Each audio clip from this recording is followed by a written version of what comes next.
I want to expand on a video I made not that long ago about ribcage mobility and how it is linked to our breathing ability. Let me explain further. So in the video mentioned about how when we breathe in, our diaphragm moves down, sits in here, and it moves down. And as we exhale, it moves up and it pushes the air out of our lungs, which are just like pockets of air. They don't do anything. They're very needed, and we would die without them. But of their own, they're just pockets of air. They inflate, deflate. So what happens is we take the breath in. Now, depending on your type of job, your lifestyle, your ability to move the rib cage might be hindered, might be restricted. Say, for example, you work at a desk a lot in an office, or you're driving a lot. If your posture, if you're sat, excuse the noise, if you're sat but hunched over. So not only is the diaphragm not getting that full range of movement, the rib cage isn't getting the option to expand. Optimal ribcage mobility with the diaphragm, we want a 360-degree rotation. We want it where the diaphragm and the rib cage can expand at all points. So if you want to try a little exercise along with this video, just try walking your fingers down your sternum. You get to your breastplate, and then across and under here, you're going to start to feel the bottom of your rib cage. These bottom ribs here. Now you might be able to get a finger underneath there. It might be uncomfortable. Now this is due to the tightness of the diaphragm, but also the mobility of the rib cage. So if you're a habitual mouth breather and you're breathing just up into here, you're not experiencing the fullness of the breath that you will get, the depth, the LSD, long, slow, deep breath that you will get through breathing through your nose. You're going to be breathing up into here.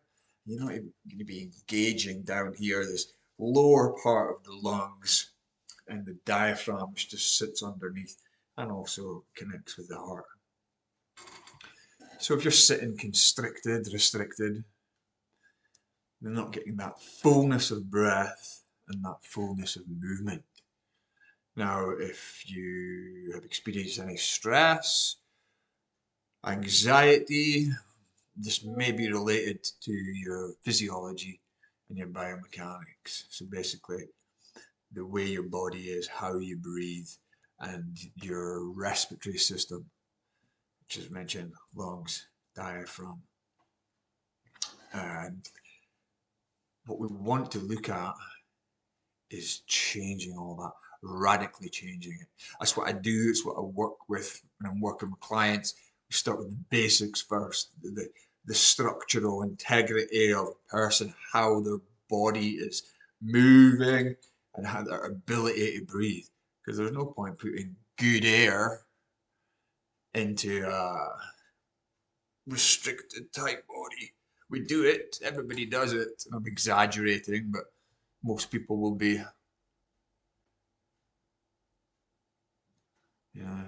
really short, shallow, and not the fullness of breath, the expansion. Even when I do that, look at my posture change. Now that's my regular posture. I'm sat, back straight, and I'm getting that fullness of breath. It wasn't always like that. I've had to go through some hard times and difficulties in my own life to get to the place where I am now. I've put a lot of time, money, and energy into myself so I can better support others. Which, if you're interested in, please comment below or follow one of the links below. Book in for a discovery call so we can discover if I think I can work with you. Then we can extend the call if you think you want to work with me. So the mobility side of it, we look at increasing it to get that fullness of breath, that expansion.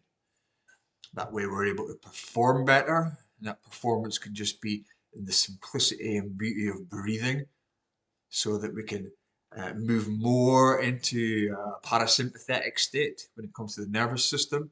That's the rest, digest, recover, repair. Induces a state of calmness, relaxation, clarity, and focus. Or it could be the fullness of breath when exercising, whether that's exercise at the gym, out in the street, wherever, or even any kind of exertion. I know places I've worked, lots of stairs, get to the top of the stairs. So if you find yourself breathless quite often, then what we would look at doing is breathing less by breathing more. Now that's a bit of a contradiction. Yeah, what do you mean, Paul? Well, the more is in the volume of the breath. I'm just using my mouth to illustrate. But that was just one breath. So there's actually less breaths per minute by being able to breathe fully and deeply. And this can transfer, as I said, into your work life, your home life, your exercise life, your relaxation and rest life.